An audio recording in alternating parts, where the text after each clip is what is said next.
So today's cardinal lesson, we're talking about estate planning, and we're specifically talking about the 4 documents that you must have. And we're putting up here, you must have them, but we're going to start out the show by talking about some people who didn't, and they found themselves in a situation of needing them, and just to share some of the experiences. So I want to pass it to Tom, and I want Tom to share, why are we doing this video today? Yeah, we're doing this video because if you haven't done this planning yet, you absolutely need to. We're going to walk through some examples and really show you that. But I can't stress this enough. If you do not have these documents in place, now is the time to do it, and you need to make it a priority, just ASAP. And so let me bring up the show notes here. You can find these below the link on our video. They're also on our website at cardinalguide.com. We have the board, and then we have just more detail about the different documents we'll go through as part of the video. So if you want to print it out and you want to read a little bit more about what these are, you can. You also can call us and we can walk you through what needs to happen here. And so I'll turn it back to Hans, and we'll get going on some of these examples here. Okay, so the first story, Alice, who's 65, and Joe is 68. I've never spoken with Alice, but Joe calling me about his Medicare, and I'm finding out his job is ending the end of the month, and then he's wanting to look at Medicare and what he should do, and then the group insurance, and he wants to look at financial planning and retirement, just all of that kind of stuff. And then somehow we ended up talking about his fiance, and his fiance, they got engaged New Year's Eve. And this is when we're talking to him, it's early February. She had a stroke January 9th. So Alice had a stroke January 9th. And then on January 11th, they diagnosed her with stage 4 cancer. And I think the connection is that the cancer was thought the cause of the stroke. And then when I'm talking to Joe, she's at his house. He's taking care of her. They both worked at the same place. And so then I start asking questions about, have you got these documents? And the answer is no.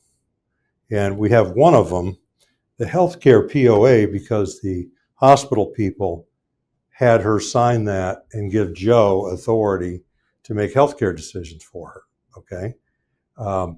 So they got one that they just whip out, and it's probably only that hospital. But in any case, at least they had that. So then I'm talking to Joe, and they got none of these things in place. And then I start thinking, well, now we got to prepare for her to have long-term care. We got to prepare for her to retire from her job. We got to prepare for her health insurance and her Medicare. We got to start Social Security. We need to think about Social Security disability, because she's a little bit, we got this whole list of stuff. But before we do any of that, you need to get these documents in place for her, and you for that matter, because both of you are walking around without them. So, and then we tried to do that, but she's back in the hospital. And so I don't really need to give you the whole ending on all of these stories. I want to put it to Tom, and I want Tom to talk a bit about Harry and Dad. Yeah, and so this is another case study where Harry is 60, Dad is 82, and they run a business together, right? Really, Harry's the one doing most of the day in, day out running of the business, and then Dad is the owner. He's still the owner of the business, but Harry is running it.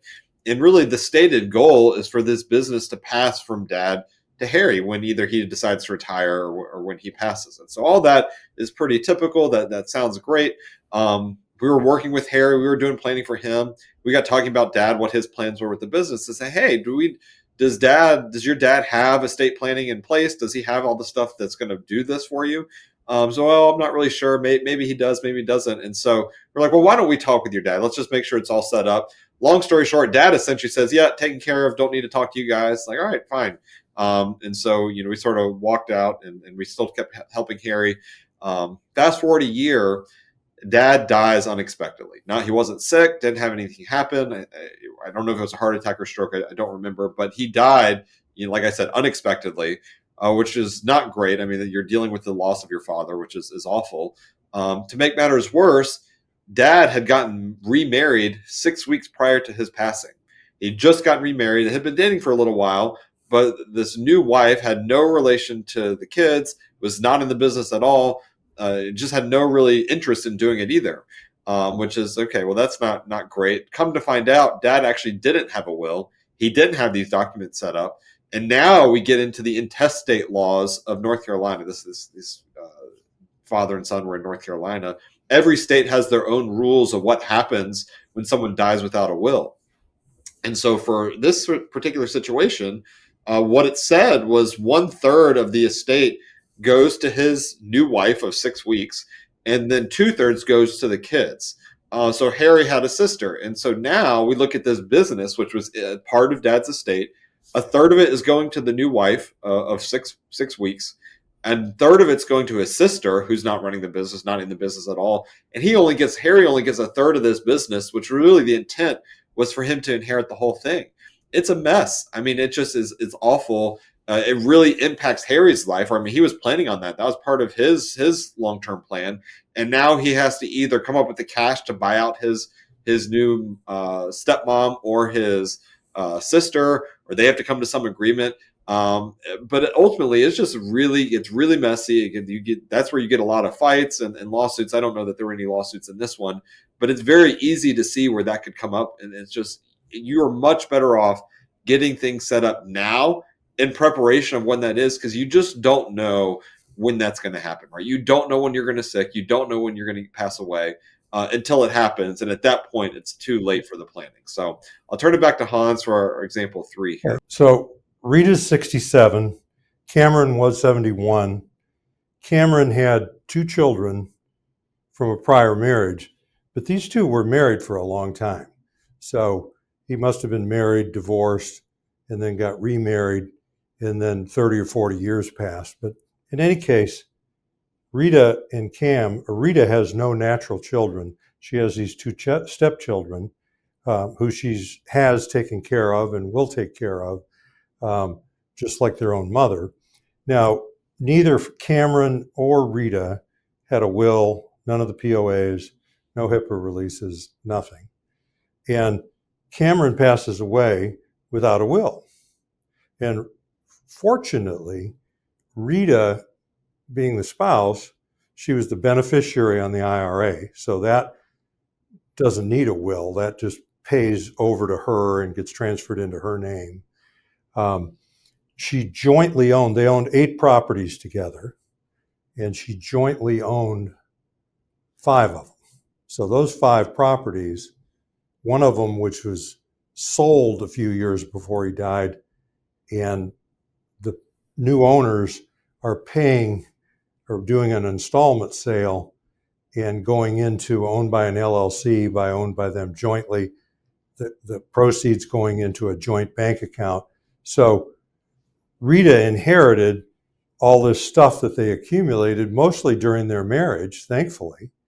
And then there were 3 properties that Cameron had actually inherited. They were in a different state.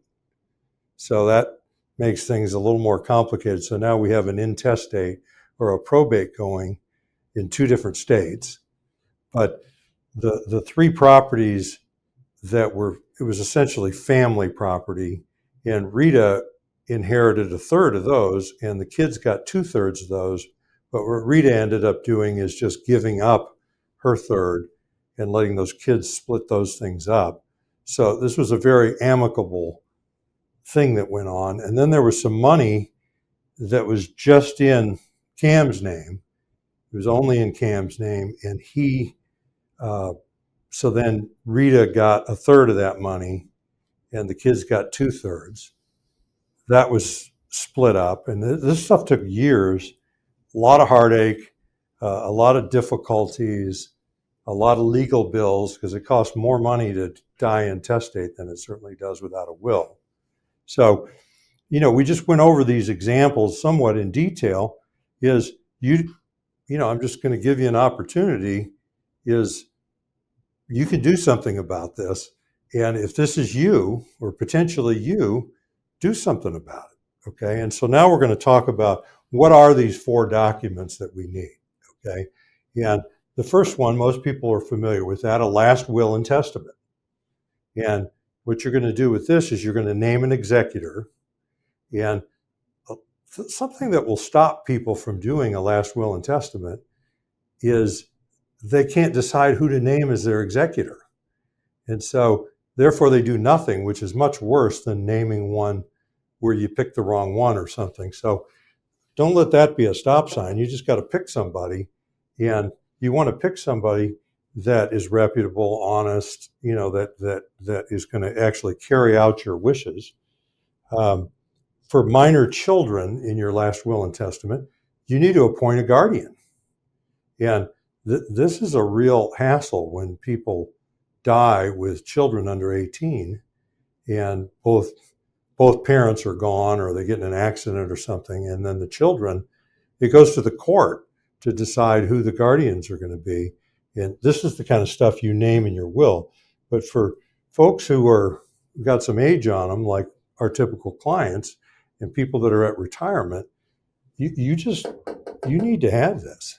So I want Tom to just speak up and share a little bit what he's got to say about the last will and testament. Yeah, I mean, I think Hans, you're exactly right that a lot of people, what causes them to not enact really any of these documents is they can't decide on who the beneficiary of the will is, who the power of attorney is, right? There's family drama going on, which is understandable. Like, I get that. But what ends up happening then is you don't do anything, and that is the worst possible solution, right? That's the worst thing you could do is not do anything. And so having something in place is much better than having nothing. Knowing you can always go back and revisit this, right? We have clients that we've revised their wills. I say we've had the attorney revise their wills, several times because things change, life changes. And so just because you set it in stone, or it's not set in stone, just because you write it on the document day one doesn't mean you can't update that and change that later on. And so don't let that be the reason that you don't do anything. And then to Hans's earlier point on the example of Rita and Cameron, is anything with a named beneficiary supersedes the will. That happens prior to the execution of the will. And so one of the things that was nice for Rita and Cameron is some of those accounts had her named as the beneficiary. She didn't have to split that with the kids. Fortunately, in that situation, she had a good relationship with the kids. It wasn't as messy as it could be, but we could go through tons of other examples where there is family drama dynamics coming in. You got stepkids with new parents, new step parents, and it gets ugly very quickly. And so again, having something in place, using beneficiary designation, getting the will to match that as well is just really needed. And you need to do this if you haven't done so already. Okay, so the next two documents are two different powers of attorney, and you need both of them. And the first one is a financial power of attorney, and the abbreviation for that or the acronym is POA. And you need this so that if you have a stroke or you have something go on like Alice had, that your trusted person that you've named, if your spouse, if you're married and you're both in good health, your spouse is going to be your first power of attorney. And then, in mine, that's the way I have it set up, with my wife as the financial power of attorney for me. But then secondly, I've got my kids in line that if she's gone or she's incompetent when I'm in the same situation, there's a line in a succession. But the point is somebody's got to conduct your business, pay your premiums on your insurance, make your house payment, just all the things that you sign and checks and money and agreements. That you need to have a financial power of attorney, and it's a big problem if you don't. Second power of attorney is the healthcare power of attorney. And this is somebody that can go and talk with the doctor. I mean, it's take you to the doctor and go there and or communicate on the phone with the doctor of like, what kind of care are we going to provide to this person? What does the doctor recommend for treatment? What are the decisions? They can make healthcare decisions. They can check you into an assisted living. They can do all the contracting. It gets a little blurry whether this one or this one. You need this to access bank accounts to actually pay the assisted living. I mean, both of these documents you need. If it's a younger person, Tom can talk about that a little bit. In fact, why don't I do that now? Is Tom wants to talk a little bit about these two documents. Yeah, I mean, everyone needs these documents: healthcare power of attorney, financial power of attorney, because, like Hans was saying, it really allows someone else to make decisions on your behalf, and you are never too young to do this, right? If you've been watching our channel at all, you've heard me talk about my health past and the autoimmune disease I have. We don't need to get into all the details on that right now. But back in 2018, I was in the hospital unresponsive for about a period of like 3 days, right? I couldn't answer questions. I couldn't make decisions. Luckily, we did have these, I was in my 20s. Luckily, we had these in place, partly because it's what I do for a living. And I kind of knew that I needed them. And my wife was able to go and talk with the doctors, make decisions on my behalf because I wasn't able to. And so you're never too young. That just speaks to you don't know when you're going to get sick, right? I mean, you are healthy until you're not, and you don't have that crystal ball. You don't know when that's going to happen. And so you need to set this up in place prior to doing that, because if we didn't have that, it would have been much harder for my wife to be able to talk to them, to do stuff with them.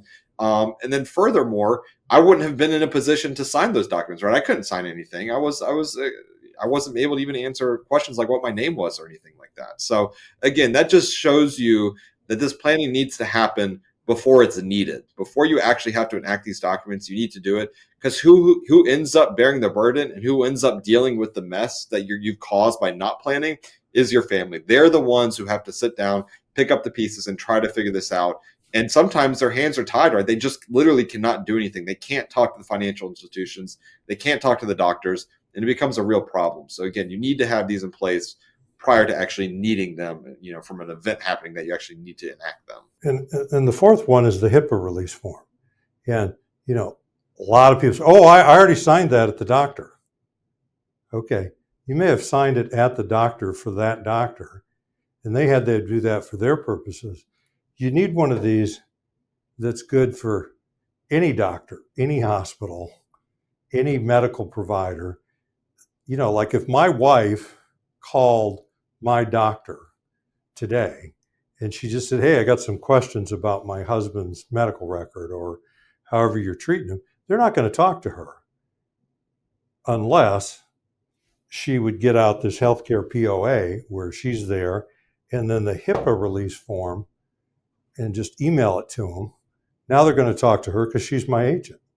And, she's not going to do that. And there's no need. I can do my own business. She does her own business. But when the chips are down and you're non-responsive, or you've got memory issues or whatever, these are real handy to have, either your spouse or your most responsible child. And some people have difficulty, like, boy, I don't want to pick one kid over the other kid. Well, you kind of need to do that, as you put one of them down, and then something might happen to that one of them, and you put the next one down as a backup.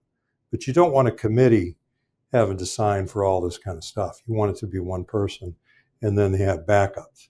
So what we're talking about here is just the minimum. I mean, some people that we do financial planning for, they need a trust, or they need a specific kind of trust, and they need help setting that up.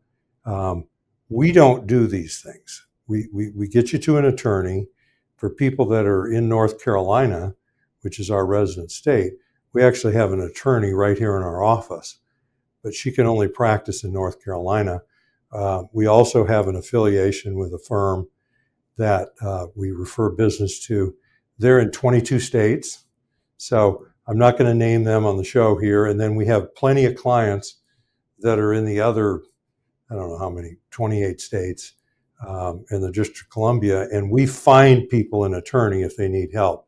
And a couple of points on that is you want to go to an attorney that pretty much specializes in this kind of stuff, because you don't need to be paying somebody multi-thousands of dollars to put together these 4 documents. But you need a professional attorney that knows how to do this, and they're not sitting down coming up with the thing from scratch. A lot of these can just spit them right out of their word processor and fill in the names and put in some of your wishes, and it shouldn't cost you a whole arm and a leg. And if you need help finding somebody and you're wanting to do financial planning with us, give us a call, and we'll certainly get you to somebody that'll help you. So within the scope of financial planning, what we've been talking about mostly today is estate planning. And I don't think we've really touched on any other box other than possibly long-term care. Is these two documents really come up quite frequently during the long-term care conversation, and part of it because your spouse or your adult children are going to need these things if you're actually using your long-term care insurance that maybe you get through us. I do want to add one more point before we finish the video here. Of these documents over on the left side of the board, 2, 3, and 4, those powers end at death. As soon as the person dies, you no longer have that same control, right? That's when the will takes over. And a lot of people miss this, right? Maybe they're the financial power of attorney. They've been dealing with the institutions. They've been dealing with the bank. They've been dealing with the investment companies for years, potentially. And then mom or dad dies. And now they call them up and say, hey, mom just died. I need to do this. They say, we can't do it. The power of attorney is no longer good because that immediately stops upon their passing. And now we get into the will. And now we need to have that will in place that says what happens to those accounts. And all financial accounts, you can have named beneficiaries on that. That is going to be a much simpler way to then have it pass on to whoever the ultimate beneficiary is, as opposed to having to go through a will, open up an estate, go through probate. I mean, it's a long process. So anything with the named beneficiary passes much more quickly. It's much smoother. And so anything you can do that with is going to simplify your heirs' lives, whoever's having to actually execute these documents upon your passing or incapacitation. So again, I just think that's an important point to make. This is all part of the financial planning that we do. When somebody comes in, hires us to do a plan for them, we're going to get copies of this stuff that you already have. And then if you don't have it, we're going to get there and we're going to make up the recommendations of what you need. And it's pretty much going to be these 4 things plus maybe something else. And then we're going to get you to an attorney, or you're going to go to your attorney, and we're going to get that in place in the implementation. So, and we're also going to do everything in our power to bypass the will through the use of beneficiaries, just like what Tom was talking about. So with that being said, I want to bring Tom back on. I'm Hans Scheil. And I'm Tom Griffith. And we thank you very much for listening. Thank you.